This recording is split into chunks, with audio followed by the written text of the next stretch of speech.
আমরা এর আগের ভিডিওতে দেখেছিলাম যে বক্তার মনের ভাব যখন মুখের মধ্য দিয়ে প্রকাশ পাচ্ছে তখন সেটা হচ্ছে বাক্য। মানে বাক্যে মানুষের মনের অনুভূতি প্রকাশ পাচ্ছে। তোমরা হয়তো অনেকেই জানো কিংবা হয়তো অনেকেই জানো না যে নাট্যশাস্ত্রে অনুভূতিকে 9 ভাগে ভাগ করা হয়েছে।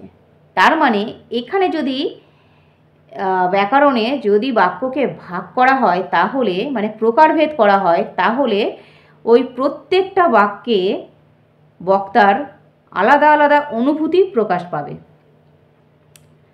যদি প্রশ্নবোধক হয় তাহলে সেখানে বক্তা প্রশ্ন করবে, যদি অনুজ্ঞাসূচক হয় তাহলে সেখানে বক্তার মনের অনুরোধ সেই বাক্যর মধ্যে দিয়ে প্রকাশ পাবে, যদি আবেগসূচক হয় সেখানে বক্তার আবেগ প্রকাশ পাবে, যদি শর্তমূলক হয় সেখানে বক্তার মানে শর্ত রাখবে সেই বাক্যে, যদি বর্ণনাত্মক হয় বক্তা কোনো ঘটনার বর্ণনা করবে, যদি কিনা সংশয়বাচক হয় তাহলে বক্তা সেই বাক্যের মধ্যে দিয়ে সংশয় প্রকাশ করবে, আর যদি শর্তমূলক হয় তাহলে বক্তা কী করবে সেই বাক্যের মধ্যে দিয়ে তার শর্ত প্রকাশ পাবে।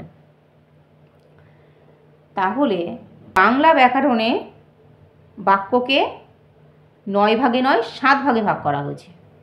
একটা হলো প্রশ্নবোধক, একটা হলো আবেগসূচক, একটা হলো অনুজ্ঞাসূচক, একটা হলো সংশয়বাচক, একটা হলো শর্তমূলক, একটা হলো ইচ্ছামূলক, একটা হলো বর্ণনাত্মকমূলক।